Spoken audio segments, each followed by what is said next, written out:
¿La Revolución Mexicana fue traicionada? Nos enseñaron que la Revolución Mexicana fue el gran movimiento que nos dio democracia, justicia social y derechos laborales. Nos hablaron de héroes, campesinos valientes, líderes idealistas, un pueblo que se levantó contra la opresión. Pero casi nunca nos preguntaron algo esencial. Si la revolución prometía democracia, ¿por qué México tuvo décadas de partido hegemónico, en este caso el PRI? Si prometía tierra, ¿por qué la desigualdad agraria continuó durante tanto tiempo? Si prometía justicia social, ¿por qué la pobreza estructural sigue sin desaparecer? Entonces, la pregunta es inevitable. ¿La Revolución Mexicana fue traicionada o simplemente fue un proceso más complejo de lo que nos enseñaron? Para responderlo tenemos que dejar de verla como un mito heroico y empezar a verla como lo que fue, una lucha entre proyectos políticos distintos, con intereses, contradicciones y límites. Y para hacerlo vamos a analizar a tres figuras claves, Francisco I. Madero, Emiliano Zapata y Venustiano Carranza. Porque la revolución no fue solo una causa, fue una disputa por el futuro de México. Ahora veamos el porfiriato, una estabilidad sin democracia. Para entender la explosión revolucionaria hay que entender el régimen de Porfirio Díaz. Díaz gobernó por más de 3 décadas y durante ese tiempo logró algo que México no había tenido en mucho tiempo, estabilidad política. Hubo crecimiento económico, se expandieron los ferrocarriles, se modernizó la minería, aumentó la inversión extranjera. México entró al mercado global, pero esa modernización fue profundamente desigual. Las comunidades indígenas perdieron tierras mediante leyes de deslinde. Las haciendas crecieron mientras los pueblos se reducían. Los obreros trabajaban jornadas de 12 horas o más. Las huelgas eran reprimidas con violencia, como lo que sucedió en Cananea y Río Blanco. Había orden, pero ese orden descansaba en la represión y en el control electoral. Díaz permitía elecciones, pero controlaba sus resultados. Permitía prensa, pero castigaba la crítica. El sistema funcionaba mientras hubiera crecimiento económico, pero cuando la economía se desaceleró y Díaz declaró que México estaba listo para la democracia, abrió una puerta que ya no pudo cerrar. Y ahí aparece Madero. La revolución democrática de Francisco y Madero no era un radical social, era un empresario del norte. Creía en la legalidad, en la democracia electoral y en la alternancia pacífica. Su lema, sufragio efectivo, no reelección. Su conflicto con Díaz no era económico, era político. Cuando Díaz lo encarcela en 1910 y se declara ganador, Madero proclama el Plan de San Luis, llamando al levantamiento armado. Y aquí ocurre algo crucial.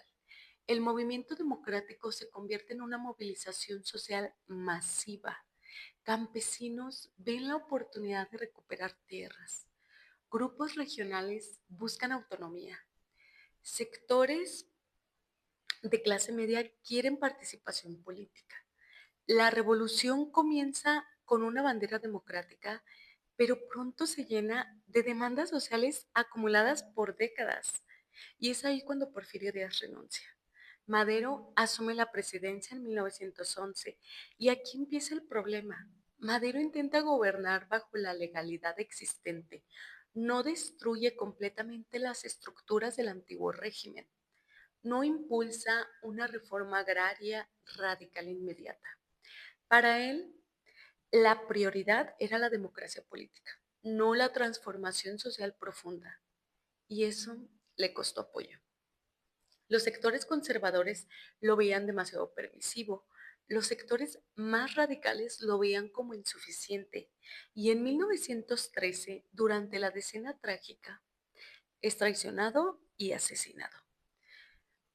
Con Madero muerto, el proyecto puramente democrático muere y la revolución entra en una fase más violenta y fragmentada. Y ahí entra Emiliano Zapata, Tierra y Libertad, que representa algo distinto. A él no le interesaba principalmente la presidencia nacional, le interesaba la tierra. Para los campesinos de Morelos, la revolución solo tenía sentido si devolvía las tierras comunales despojadas durante el porfiriato. Cuando Madero no actúa con rapidez, Zapata proclama el Plan de Ayala, acusándolo de traicionar la causa agraria. Y aquí vemos claramente que no había una sola revolución. Había un proyecto liberal democrático y un proyecto campesino agrarista. Zapata defendía la autonomía local, la restitución de tierras y la justicia agraria inmediata. Pero su proyecto chocaba con intereses hacendarios y con líderes revolucionarios más moderados, y por eso fue marginado políticamente. Y en 1919 fue asesinado. La pregunta incómoda es esta.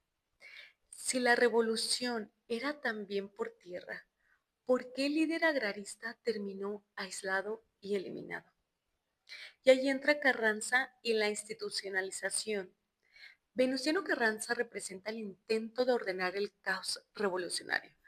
Después de años de guerra entre facciones, incluyendo conflictos con Villa y Zapata, Carranza convoca al Congreso Constituyente y en 1917 nace una de las instituciones más avanzadas de su tiempo. El artículo 27 reconoce la propiedad originaria de la nación sobre la tierra y el subsuelo, y el artículo 123 establece derechos laborales. Se refuerza la educación laica. En el papel, la revolución parecía cumplir sus promesas sociales, pero los papeles no transforman automáticamente la realidad.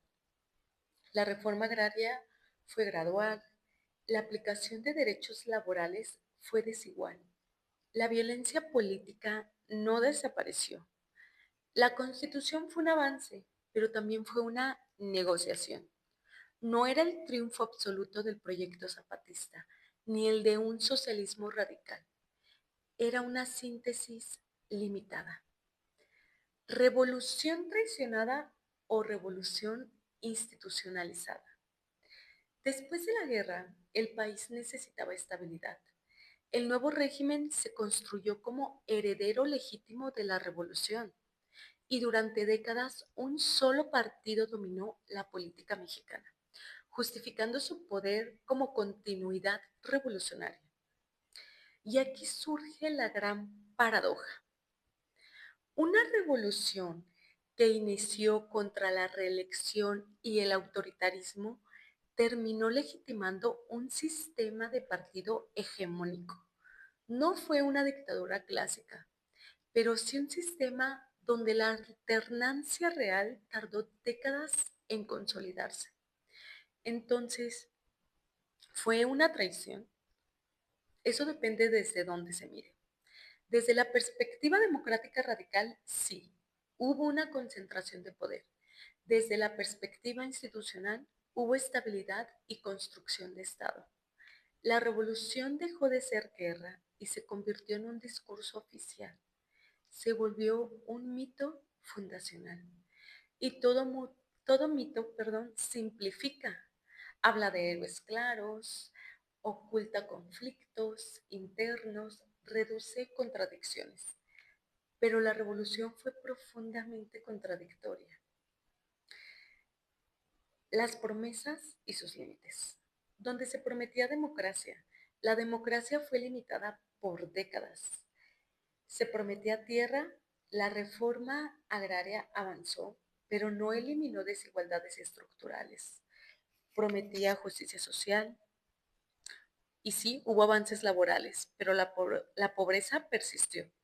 Sin embargo, también es cierto que sin la revolución no existiría la Constitución de 1917, no existirían derechos sociales tempranos en comparación internacional, no se habría redefinido la relación entre Estado y propiedad.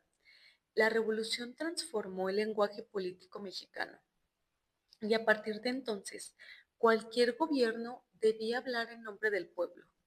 Y eso no es menor. Las revoluciones no son perfectas. Tal vez la pregunta correcta no es si fue traicionada. Tal vez la pregunta es, ¿puede una revolución cumplir todas sus promesas? Las revoluciones son procesos humanos y los procesos humanos están llenos de contradicciones. Madero quería democracia, Zapata quería tierra inmediata, Carranza quería orden constitucional. No todos esos proyectos podían coexistir plenamente. Algunos ganaron espacio, otros quedaron marginados. La revolución no fue un momento puro de justicia absoluta. Fue una lucha por el poder, por la tierra y por la legitimidad. Y tal vez su mayor legado no fue cumplir todas sus promesas, sino abrir un debate permanente sobre democracia, desigualdad y justicia social. Si esas preguntas siguen vivas hoy, entonces la revolución no es solo pasado, es un espejo incómodo del presente. Si te interesa entender la historia más allá de lo superficial y analizar el presente con contexto y pensamiento crítico, suscríbete a este canal y déjame tus comentarios.